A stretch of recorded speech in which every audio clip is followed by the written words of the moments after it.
fuerais del mundo, el mundo amaría lo suyo.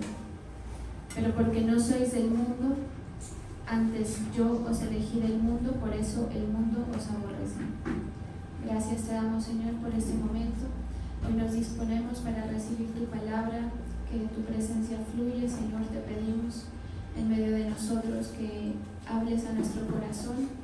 Nos disponemos, Señor, para que tu palabra entre, Señor, como esa semilla, en el nombre de Jesús. Amén. Si fueran del mundo, el mundo los amaría como cosa suya, pero yo los elegí de entre el mundo, y por eso el mundo los odia, porque ustedes ya no son del mundo. Hay otra versión que dice: si fuerais del mundo, el mundo amaría lo que es suyo, pero porque no sois del mundo, sino que yo os escogí, por eso el mundo os odia. Este pasaje tiene como contexto el último discurso del Señor Jesús en la última cena. Es el discurso que le da a sus discípulos. Como mencionamos en algún momento, cuando una persona va a morir, uno lo mira en películas y algunos lo han vivido, generalmente trata de decir sus últimas palabras amarrando un conjunto de situaciones que puedan ser útiles, ¿sí? Es como decir el último consejo que se da.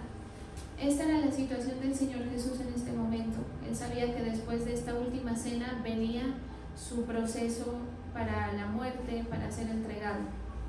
Entonces, el Señor estaba hablando. Entonces, estas palabras del Señor no son poco importantes. Por supuesto que ninguna de lo que nosotros vemos en la palabra es poco importante, pero esto, por el suceso, por el momento, porque era la última cena con sus discípulos, pues tenía bastante trascendencia. ¿Qué pasaba? Que el Señor vino a establecer una serie de fundamentos teológicos, una serie de fundamentos evangelísticos para que sus discípulos después, es decir, los apóstoles, fundamentaran con eso que ellos habían recibido en la iglesia. El apóstol cumple, una de las funciones que cumple es sí, expandir el territorio del evangelio, esa es una, la que todos conocemos, pero también establecer fundamentos, cosa que no cumple en sí misma un pastor. El pastor va más ligado al cuidado personal de cada oveja. El apóstol, la función apostólica es fundamental. Por eso el apóstol Pablo les decía a sus iglesias: ustedes son el sello de mi apostolado, o sea, en ustedes he fundamentado mi iglesia. Por eso Jesús le dijo a Pedro: en ti voy a poner a fundamentar la iglesia. Entonces, estas palabras son dichas a los apóstoles, es decir, que se entienden como parte del fundamento. ¿Qué tiene que ver esto con el pasaje que estamos leyendo? Tiene que ver que a partir de este momento y a lo largo de todos los siglos, la iglesia sufriría una serie de persecuciones, señalamientos y críticas frente a la doctrina. La doctrina de Cristo, usted sabe que ha tomado bastantes vertientes y bastantes variables. Una de ellas, la Iglesia Católica, es una de las variables que surgen de estos apóstoles, ¿sí? O sea, cuando uno mira que los católicos hablan de San Pedro, están hablando del mismo apóstol Pedro. Lo que pasa es que han tomado una vertiente. ¿Qué pasa con el catolicismo? Y los que fueron católicos tal vez no me dejarán mentir. La feligresía del catolicismo, e incluidos los líderes, no profundizan en la escritura.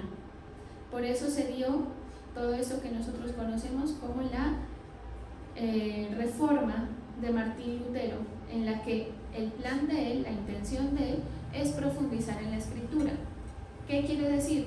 Que el cristiano que no profundiza en la escritura va a ser de fácil movilidad, ¿sí?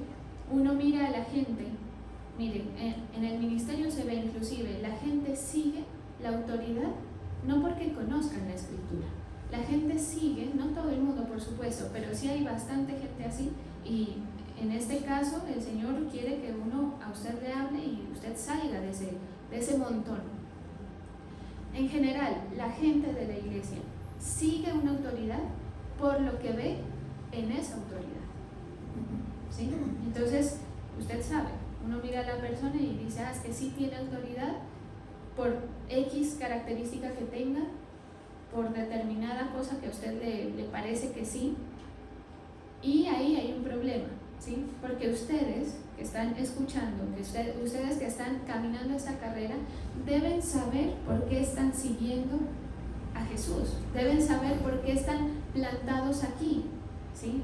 Por eso hay tanta confusión. Ustedes como creyentes que escuchan una predicación de una persona o de dos, en nuestro caso aquí y en la iglesia principal, deben saber cuál es el fundamento de todo esto y por qué ustedes están plantados aquí. Por eso la gente en las iglesias no tiene identidad, ¿sí? Por eso usted mira que fácilmente las personas van de iglesia en iglesia y en ninguna se sienten bien o en todas se sienten bien. Que uno no sabe qué es peor. Yo creo que la segunda es peor porque pues eso no le permite a la persona aclarar el fundamento de Cristo en la vida personal. Entonces, el creyente que no profundiza se convierte en ese creyente que sigue el camino de Dios, entre comillas, pero por el estudio de otros, por la lectura de otros, por la experiencia de otros. Si tú te conviertes en ese creyente, tú no vas a tener experiencias de interacción con Dios que te amarren, ¿sí? Que te amarren al Señor. La persona que verdaderamente conoce al Señor, la persona que verdaderamente ha tenido una experiencia con el Señor, es una persona que nunca se va a soltar hasta el día de su muerte, ¿sí? Y vaya a ver lo difícil que es sostenerse en este camino hasta el día de la muerte. En la mitad pasan muchas cosas y muchos razonamientos van a confluir en nuestro proceso de fe hasta ese día, ¿sí? Entonces, por eso usted y yo tenemos que tener claridad. ¿Qué estaba haciendo el Señor Jesús en esta última cena? Hablándoles estos fundamentos, ¿sí? Una de las características de la iglesia verdadera es que ha sido criticada. Por eso los que somos cristianos verdaderos somos criticados, somos, en el caso de ellos, perseguidos. En nuestra época ya no se ve tanto eso, pero en cierta manera sí. Y todo lo que tú hagas por fe se te va a calificar como algo físico, carnal, moral, mental, intelectual, como lo quieras llamar, ¿sí? Y por eso a veces uno, cuando trata de pararse firme en una postura de la verdad, es decir, del fundamento de la palabra, la gente lo va a tildar a uno de extremista o de radical, de exagerado, y todo lo que solamente los que nos hemos plantado en la posición de la verdad hemos vivido, ¿sí? Entonces, ¿por qué el Señor les habla esto? Porque como ellos lleguen a quedar de cierta manera solos y van a quedar con el Espíritu Santo, y el Espíritu Santo era el que los iba a guiar, y en nuestra época es exactamente igual. O sea, a ti y a mí lo que nos guía es el Espíritu Santo, ¿sí? Si tú no tienes al Espíritu Santo de tu lado, pues te vas a perder muy fácilmente de este rumbo. Yo no sé si a ustedes les ha pasado, yo creo que sí, me atrevo a asegurarlo porque me ha pasado a mí. Imagínense que uno nació en este camino que predica y que está convencido de lo que cree, ¿sí? A veces uno duda de lo que está haciendo, ¿sí? A veces a mí en mi posición como pastora empiezo como a dudar de que los movimientos que el Señor me hace hacer, porque a veces se salen de mi voluntad y de mi control, ¿sí? Que me veo empujada a hacer, vienen de Él, ¿sí? En la vida personal pasa lo mismo, ¿sí? Como que uno duda. O sea, todos hemos dudado en algún punto de cuál es el rumbo que estamos teniendo, especialmente, mire, esto es bien importante, especialmente la gente que lleva un buen tiempo en la iglesia, porque en tu transcurrir en la iglesia o en el camino del Señor, más exactamente, tú vas a tener los altibajos normales de todo creyente, Y que si uno no está bien parado y que si uno no tiene bien claro el norte al que vas, pues vas a empezar a preguntarte por qué estás haciendo lo que haces, por qué estás haciendo los esfuerzos que haces, ¿sí? Y uno pone en duda y se cuestiona por qué está parado donde está. Entonces, como la iglesia sufre este ataque, que también tiene que ver con el tema espiritual, de que el enemigo de Dios siempre va a poner esa duda y te va a tratar de poner a ti el razonamiento propio para que tú dejes o te enfríes o dejes de ir en pos del propósito de Dios, como lo ha hecho con las iglesias en el mundo. Por supuesto no todas, pero la iglesia católica, que es la iglesia más grande, que supuestamente sigue la fe escrita en la palabra o el evangelio, es la más equivocada en cuanto a los conceptos de la verdad, ¿sí? En cuanto al objetivo de las cosas. Por eso, bueno, pasan un montón de cosas, un montón de situaciones, de obras, ¿sí? Que son de hombres y no son obras del Señor, no son obras espirituales ni bíblicas. Entonces, todo esto a nosotros nos ayudará, a ti te ayudará a mirar si lo que se está haciendo, si lo que tú estás haciendo, si lo que hace tu hermano también, para uno saber parar o saber seguir o no seguir a alguien, está dentro del parámetro, ¿sí? Dentro del parámetro correcto. Cuando uno tiene el interés por buscar la verdad, es decir, introducirse en los fundamentos de la palabra, está mostrando que su fe le da para amar la verdad, que es un concepto que la palabra lo expresa, ¿sí? Amar la verdad. La persona que no lee, la persona que no se esfuerza, porque yo sé que leer y meterse, introducirse en esto de la palabra, requiere un esfuerzo de tipo intelectual, en el sentido de que tú vas a tener que disciplinarte, ¿sí? Para poder entrar, así sea a las orillas de estas aguas, ¿sí? Pero necesita que tú digas, a ver, voy a abrir mi Biblia, y eso requiere una disciplina de tipo intelectual, pero también de tipo espiritual, porque hay mucha oposición del diablo para que tú no entres. Por eso usted se da cuenta que justo cuando usted quiere leer algo pasa, ¿sí? Creo que eso todos lo vivimos a toda hora y nadie piensa en el fondo de esto. Siempre hay algo más, siempre hay un afán más que va a tapar esto. Si uno no se disciplina en esto, si tu fe no te da a ti para disciplinarte en esto, quiere decir que tú no amas la verdad. Y si tú no amas la verdad, yo sé que suena súper drástico, pero yo le estoy diciendo la palabra de Dios, tú empiezas a formar parte del mundo, ¿sí? Porque mucho creyente no sabe los fundamentos. Por eso dice, si tú amas, si tú no sabes lo que es tuyo, si tú no tienes identidad, si tú no tienes la capacidad por la fe que te da el Espíritu y la fe que hay en ti, que el Señor ya te la dio, si tú no te puedes parar firme con eso que tienes, quiere decir que no sabes cuál es la verdad de Cristo en ti, que viene por medio de la palabra. Quiere decir que haces más parte o entiendes más de las cosas terrenales. Esto también es otro tema que sucede mucho. La mayoría de nosotros entendemos más lo natural, lo que se ve, que lo espiritual. Y esto comienza a ser un problema, porque el mundo y la vida, por eso dice las luces del mundo, todo lo que rodea el mundo, a pesar de las problemáticas fuertes que hay, se vuelve agradable y se vuelve deseable para la gente, y por eso la gente ama la vida, ¿sí? Por eso es que la gente se enamora de lo bonito de la vida.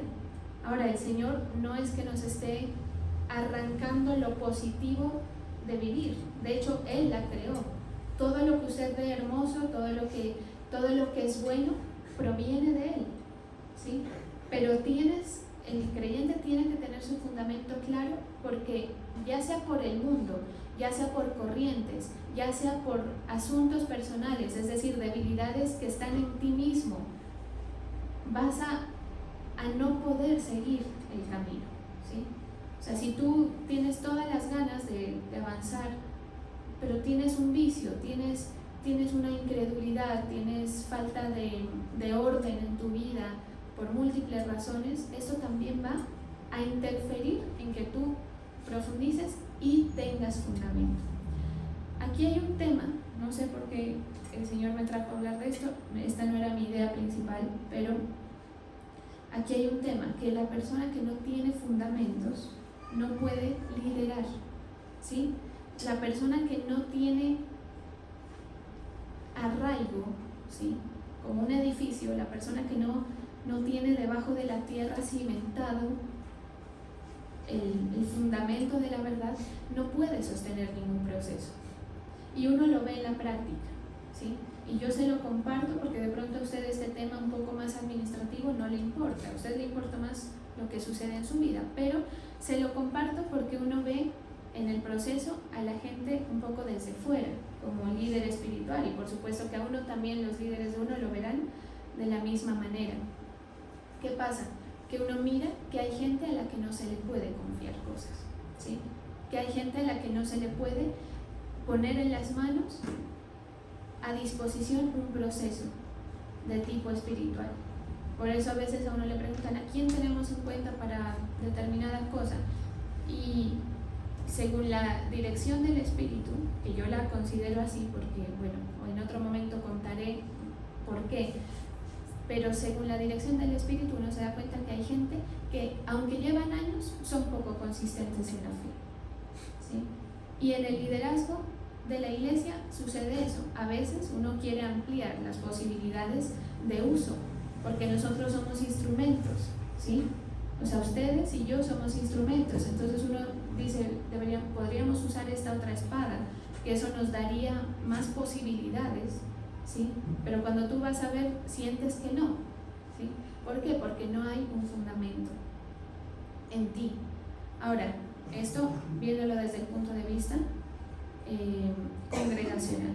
Si tú lo llevas eso a tu vida personal, que yo sé que es lo que a ustedes más les interesa, aunque no debería no interesarles lo otro, pero eso va en un proceso de entendimiento en cada uno. Pero en tu vida personal, si tú eres padre de familia, por ejemplo, y tú no tienes un fundamento, una idea clara de lo que estás siguiendo, tu fe se vuelve tan débil hasta el punto de volverse vergonzosa delante de los otros. No sé si me hago entender, o sea, no hay nada más que se vea más ridículo que un cristiano endeble, ¿sí? Porque no proyecta nada, no inspira nada. Lo único que inspira es torpeza y tontería. Por eso los cristianos a veces nos vemos desde fuera como gente tonta que sigue a una persona que está hablando, ¿sí? Es por eso, porque tú lo que proyectas no es seguridad, y no es una cuestión de proyección, no es una cuestión de que yo vengo aquí, me paro y hago todos los gestos posibles para que tú pienses que yo estoy seguro. Es una cuestión espiritual que se irradia. Un papá o una madre que no tenga autoridad de Dios, que no tenga fundamentos delante de sus hijos, va a tener poco o casi nada de autoridad para jalar el proceso de ellos. ¿Sí me va a entender? Entonces, desde este punto de vista, interesa, a ti te interesa. Si tú eres solo en el mundo y tú dices, no, bueno, es un tema familiar, a mí no me interesa, entonces también va para ti, porque si tú no puedes tener un fundamento, hasta en lo mundano es así. La gente que prospera es gente que tiene ideas claras, que tiene objetivos claros, que cuando tiene un objetivo no se deja movilizar porque el otro está haciendo o porque el otro no está haciendo. ¿Sí me hago entender? En el camino de fe, con mayor razón es así. Si tú no tienes fundamentos de tu fe, porque en la fe uno tiene que plantearse ciertas metas. Mire, este es otro punto que usted tiene que considerar. Si tú en tu fe no te estás planteando metas, si tú no estás pensando en voy a lograr estos objetivos con mi fe, avanzar en la fe, salir de esta situación, lo que sea, quiere decir que tú no estás profesando. O sea, esa no es tu profesión. Y Cristo nos llama a que profesemos la fe, ¿sí? Entonces, digamos, tú estás ahí como que sí quieres avanzar, porque algo de fe tienes, pero no te adentras y no logras profundizar y tener fundamentos claros en tu vida, no vas a poder construir. O sea, la fe tuya no te va a dar para poder construir. Eso es como, entre más profundos los cimientos, ¿verdad?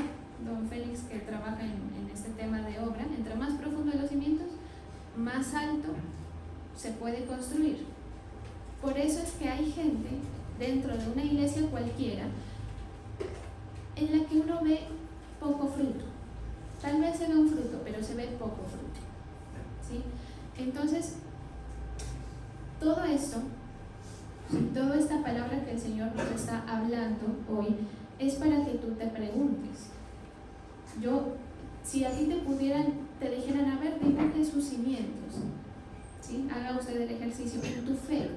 Pues por supuesto, los que están nuevos los dibujarán más pequeños, los antiguos que están dudosos, pues si lo hacen a conciencia sabrán que no pueden mostrar algo o sentir, porque esto es un sentir también, sentirse lo suficientemente firmes en su fe y en sus conceptos, en las ideas que el Señor a través de tu evangelio te ha logrado transmitir, que se vuelve confuso, que se vuelve poco consistente.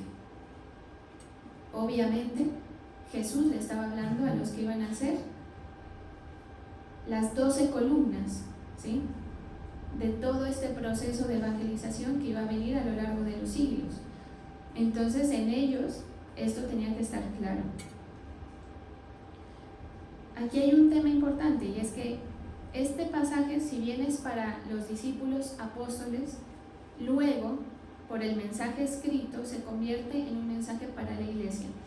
¿Qué es la iglesia? Es la comunidad de fieles. Si tú estás en la iglesia y no haces parte de la comunidad de fieles, aunque vengas y te sientes, no haces parte de la iglesia. ¿Me hago entender? O sea, la iglesia es la comunidad de guerreros. Eso significa, la comunidad de fieles, la comunidad de personas que están en el interés de esa comunidad. La persona que viene a la iglesia, y se lo digo para que usted vaya poco a poco en su proceso, rectificando y moldeándose al modelo que Cristo quiere para mí. La persona que viene a la iglesia a sentarse a ver qué saca de bueno para sí mismo, no va a perdurar mucho, ¿sí? Porque el día que haya una tensión, que el Señor las permite, ¿sí?, en la vida personal, no le va a dar. Pero la persona que viene y se compromete con el propósito y con el plan del Señor, es la persona que se considera, o que Cristo la considera iglesia. Y yo le pregunto a usted, ¿por quién viene Jesús cuando Él venga? Por la iglesia. Por eso es que en la palabra encontramos que, pero Señor, yo estaba en la congregación, ¿sí o no? Hay un ejemplo. Y yo estaba ahí y servía y todo. Y el Señor les dice, yo no te conocía. Porque si tú no logras volverte y sentirte parte de los fieles del Señor, no de la denominación, ni del pastor, ni de nadie, ¿sí?, pues quiere decir que no tienes cimientos. Y si no tienes cimientos, tú estás ocupando un lugar aquí por los valores cristianos, tal vez, o porque tú sientes que así empatas todo lo que hay malo en ti, tal vez, no sé, ¿sí?, pero no estás siendo parte. Y si no eres parte, el Señor no va a venir por ti en su segunda venida, ¿sí? Por esa razón es que Cristo le habla a los apóstoles diciéndoles pilas con los fundamentos. Ustedes recuerden los fundamentos que yo les enseñé, ¿sí? Les habla también en este pasaje que estamos leyendo, les habla acerca del papel del Espíritu Santo en la vida de ellos, en cómo iba a ser el manejo, que es el manejo que hoy nosotros tenemos, de cómo enfrentarían las persecuciones. En este pasaje también es cuando Cristo le habla a sus discípulos acerca de yo soy la vid y ustedes son los pámpanos, y que apartados de mí no pueden hacer absolutamente nada. Entonces les habla acerca de permanecer en Él, y permanecer en Él es permanecer en la verdad, ¿sí? Entonces, si tú no buscas la verdad, que es la palabra, O sea, si tú te conviertes en el típico, que esto es súper típico, creyente, que no estudia la palabra, así sea a pasos de tortuguita, que yo sé que todos sabemos, mejor dicho, que el disciplinarse en la lectura no es muy de nuestra cultura, entonces se convierte un poco en algo difícil. Pero cuando tú demuestras interés que viene por tu fe y vas dando tus pasos de fe, así sean pequeños, esto, solamente este gesto, este acto de buscar que la palabra entre a ti como en forma nutricional, ¿sí? Es como decir, cómase el aguacate, porque el aguacate tiene tales propiedades, ¿sí o no? Que ustedes les dicen a sus hijos así, cómase la verdura, sí, no es tan rica tal vez, pero tiene propiedades. Es lo mismo, ¿sí? Si tú no lo haces, en ti no va a poder haber un proceso. El tiempo lo demostrará. ¿Sí me hago entender? Entiéndalo así y piense, yo en mi vida de fe que llevo, ¿el Señor ha podido depositar en mí procesos o es compatible el tiempo que llevo con lo que el Señor me ha entregado? Yo sé que es palabra incómoda que yo le estoy dando a ustedes, ¿sí? Pero es porque no interesa tener cantidad de gente. ¿Me hago entender? No interesa que estemos aquí sentados todos oyendo y que salgamos a nada. Interesa que el Evangelio tenga el impacto poderoso que debe tener en tu vida, en la de la gente que te rodea y que tú puedas mostrar, ¿sí? Construir a través de tu fe, que creo que es por lo que estamos aquí. Entonces, permanecer en Él, cuando el Señor dice permanecer en mí, implica que tú tengas que volver a los fundamentos y tengas que decir, a ver, yo me siento un poco desmotivado, me siento un poco como sin piso en este momento de mi fe, me siento distraído en este momento de mi fe. ¿Por qué es que fue que yo empecé todo este camino? ¿Por qué fue que yo decidí caminar con Cristo? Entonces a ti te va a tocar buscar, y buscando vas a encontrar las razones. Esto nadie lo va a poder hacer por ti. O sea, la lectura mía que yo vengo a expresarle a usted acá, porque para yo predicar tengo que leer también, ¿sí? Mi lectura no va a abastecerte a ti. O sea, no es suficiente el nutriente que yo te puedo dar así.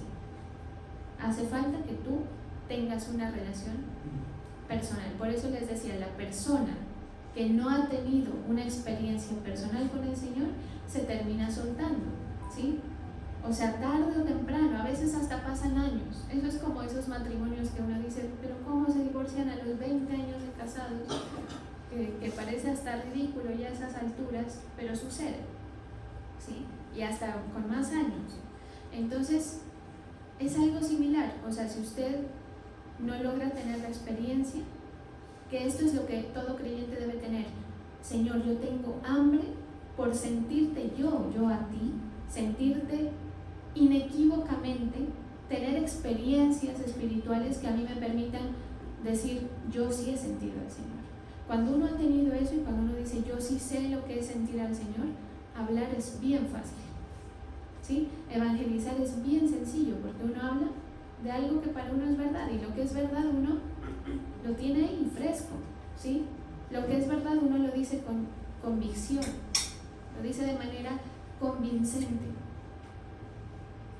¿sí? Entonces, eso tiene que pasar en ti, permanecer en Él, encontrar, buscar y hasta luchar la manera de tener la experiencia con el Señor. Por eso Jacob tuvo que luchar, ¿sí? Para tener eso que él quería, esa experiencia. Entonces, el Señor, digamos que es muy benévolo cuando nosotros tenemos hambre por buscar. O sea, usted puede hacer todo lo, me disculpa la palabra, toda la porquería que usted quiera y todos los defectos los puede tener, pero cuando el Señor mira en ti ese destello de fe, ese palpitar en el que tú le dices al Señor, Señor, yo quiero experimentar mi propia experiencia, no la de mi pastor, no lo de los hermanos, sino mi propia experiencia, el Señor se te va a prestar. Por eso está esta parábola o este ejemplo del Señor que dice que el que llama a la puerta, que llames a la puerta y Él te abrirá, ¿sí? Esto es una cuestión de desarrollo también, cabe aclarar. Es decir, la persona que se adentra en la lectura, por ejemplo, en la oración, al principio cuesta, ¿sí? Eso es como cuando tú nunca te has subido a una bicicleta y te subiste a una bicicleta y pues tienes que aprender a cogerle el ritmo. De la misma manera pasa, pero si tú te pones, si tu fe te da para hacer esto, como propósito tuyo, como meta tuya en tu fe para tu avance, el Señor se te va a ir mostrando y revelando. ¿Qué va a ir mostrando el Señor? Muchas cosas que habla la palabra, pero la principal que él habla en este pasaje es el amor de Él, ¿sí? Por eso es que dice que el que no ama no ha conocido a Dios, porque Dios es amor, ¿sí?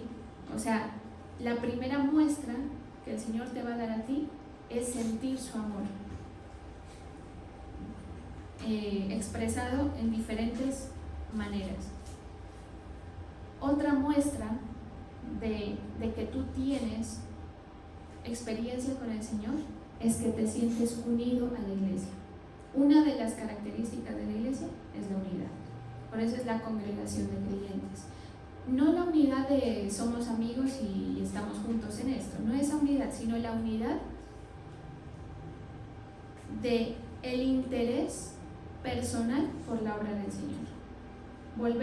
No volverse más bien indolente con lo que pasa en la obra, que esto pasa mucho. Entonces ahí uno va mirando las características de las personas que están alrededor y uno dice, esta persona no está en amor a lo del Señor. Entonces ahí mismo uno entiende que esa persona no está permaneciendo en el Señor.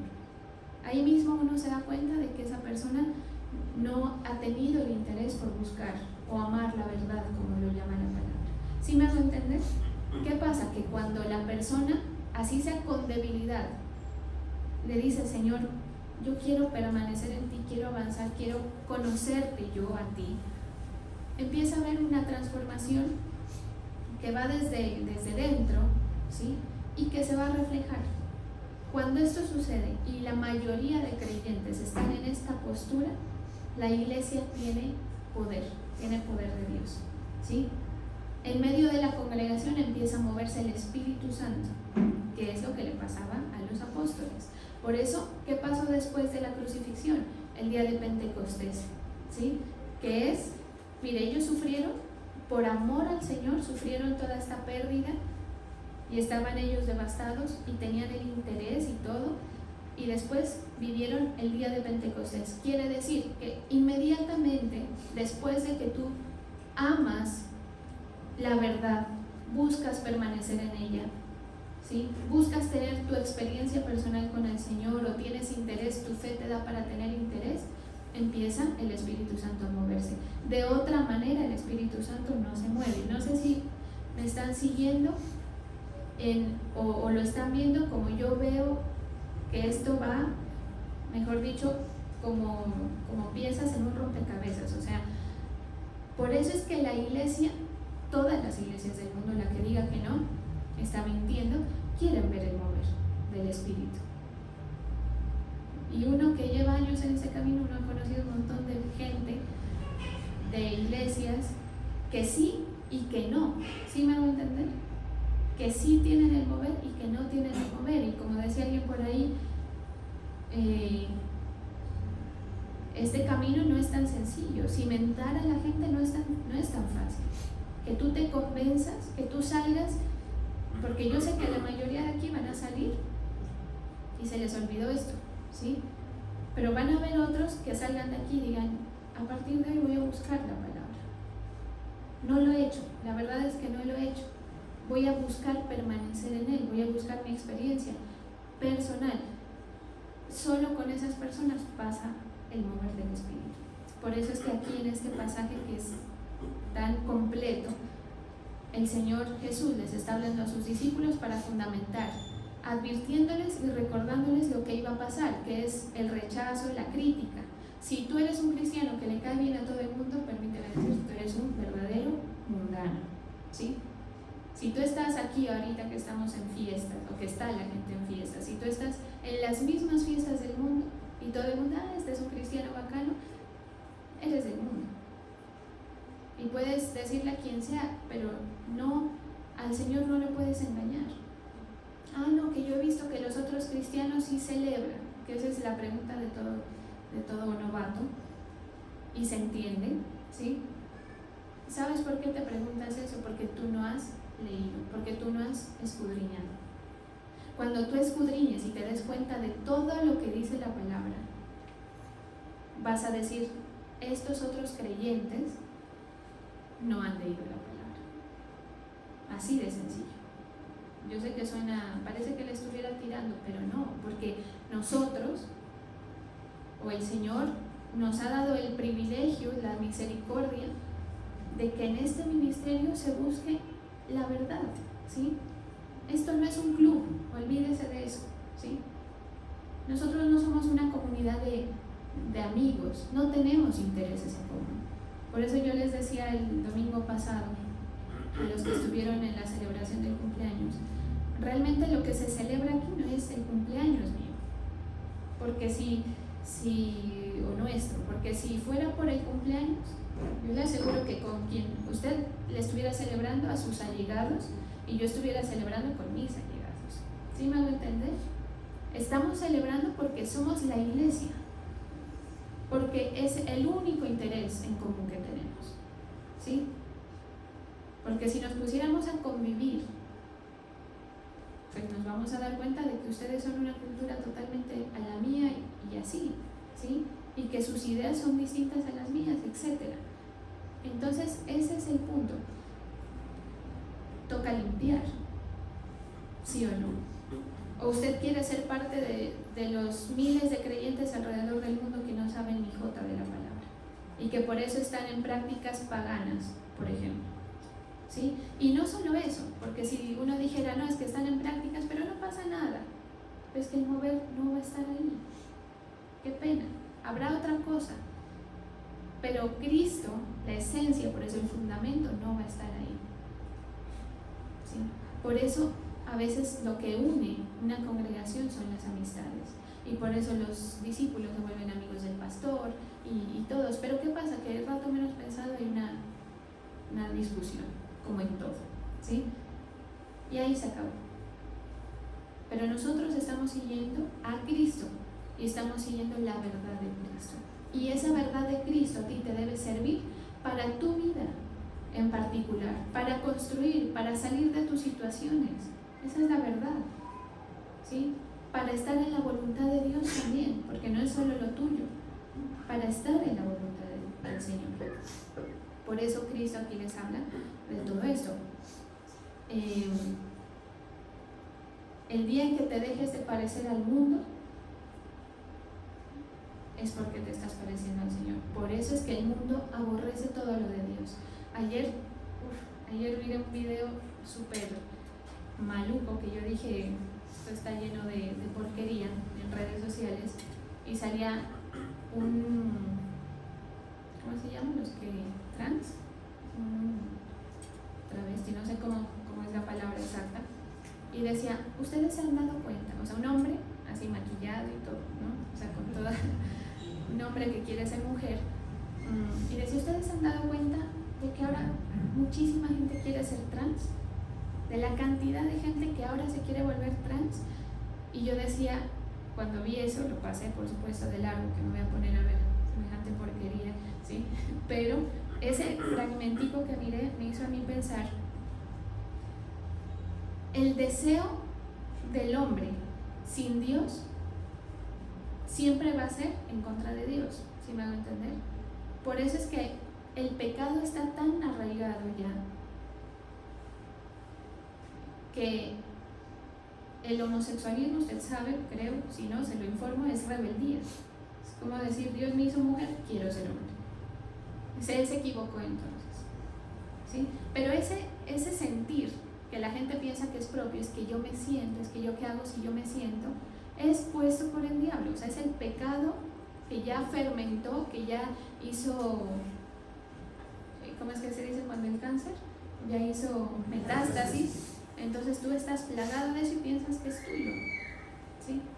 Por eso si hay gente de pronto aquí que haya tenido, que tenga ciertos sesgos hacia esos lados, sepa, es puesto por el diablo, tú no te das cuenta, Tú eres demasiado pequeño y débil para saber todo lo que el diablo está moviendo alrededor. Y si no buscas la verdad, jamás lo sabrás. Y vas a pensar que es tuyo, pero ¿qué pasa? Que cuando te tengas que encontrar en el juicio con el Señor, pues habrá un gran problema para ti, ¿sí? Porque Él no se equivocó. Y Él no se ha equivocado no solamente con el género de las personas. Él no se equivocó con que yo nazca aquí en Pasto, ¿sí? Él no se equivocó con que usted nazca en su familia, por degradante que parezca, porque a veces me dice, ¿por qué me tocó nacer justo aquí? Pero Él no se ha equivocado, ¿sí? Él es Dios, es poderoso. Pero tú, para entender eso, porque la mente del hombre no alcanza a sondear los pensamientos de Dios, pero tú, para medio alcanzar a percibir las cosas, tienes que entrar en esto, tienes que permanecer en Él, tienes que buscar la palabra. Si no, ya te digo que así como muchos que ustedes conocen que estuvieron aquí ya no están, así será tu paso. Habrás perdido el tiempo y estarás igual que un mundano, recibiendo los frutos del pecado, ¿sí? ¿Cuál es el fruto del pecado? La muerte, y no la muerte física, la muerte en todos los sentidos, principalmente la espiritual. El que muere, porque esto tampoco es un concepto que se entienda mucho, la muerte eterna, es decir, tú estás vivo pero muriendo eternamente. Yo creo que todos le tenemos susto al momento de la muerte. Uno dice, no, pues ya una vez muerto, ¿ya qué? Lo feo es el momento, ese tránsito en el que estás muriendo. Bueno, ese tránsito que es dolor para el cuerpo, para el alma, para la mente, para todo, eternamente. Eso es el pecado, ¿sí? Entonces, pues para examinarse, para mirar si yo estoy contrastando con el mundo o estoy del mismo color, ¿sí? Si yo con los que me rodean estoy a la par que cualquier mundano, para examinar si la persona, el amigo que te incita a ti a hacer cosas que tú no sabes si está bien o mal, pues lo busques con la palabra, ¿sí?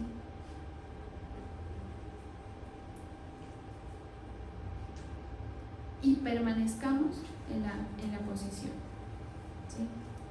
El permanecer en muchas ocasiones va a traer colisión o conflicto con personas, principalmente mundanas, pero también con creyentes.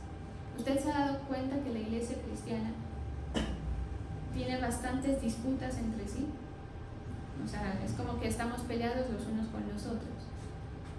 Esto se puede explicar por medio de esto, ¿sí? Porque cuando la persona está en la verdad, no es que se vuelve radical, sino que entiende, ¿sí? Entiende. Entonces tú dices, no, es que esto no, que me lo dijo fulano, no, yo lo leí. Esa es la diferencia, ¿sí? No, yo lo sé por mi propia cuenta. Entonces no te dejas mover. Y es por eso el conflicto, es por eso las diferencias de formas o de interpretaciones. Pero hay una, ¿sí? Hay una a la que tú te puedes acercar. Todo esto fue antes de tener la Santa Cena.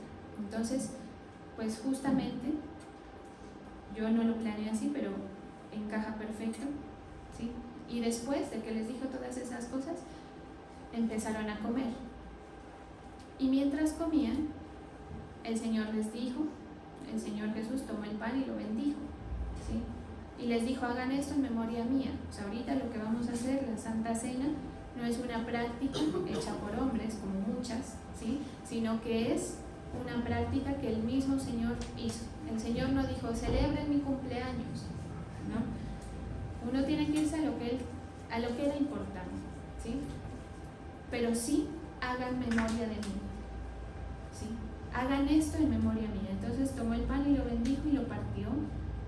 Y les dijo, este es mi cuerpo. La copa se las dio y les dijo, esta es mi sangre. O sea, es como decir, recuerde, este es el símbolo de mi sacrificio por ustedes. Permanezcan en mí. ¿Sí me va a entender? Porque todo lo que les estoy hablando es lo mismo. Entonces, antes de la Santa Cena, entonces tú y yo tenemos en muchas ocasiones que decirle, a ver, Señor, ¿yo por qué es que estoy haciendo lo que estoy haciendo? Cuando tú sientas duda, recuerda el sacrificio del Señor. Recuérdalo a Él, es a Él a quien tú tienes que agradar. no a lo social, no son otras cosas. Sí, entonces en este momento vamos a disponernos para hacer este momento de la Santa Cena, recordar el sacrificio de nuestro Señor, el recordar por qué estamos aquí reunidos con Él, las personas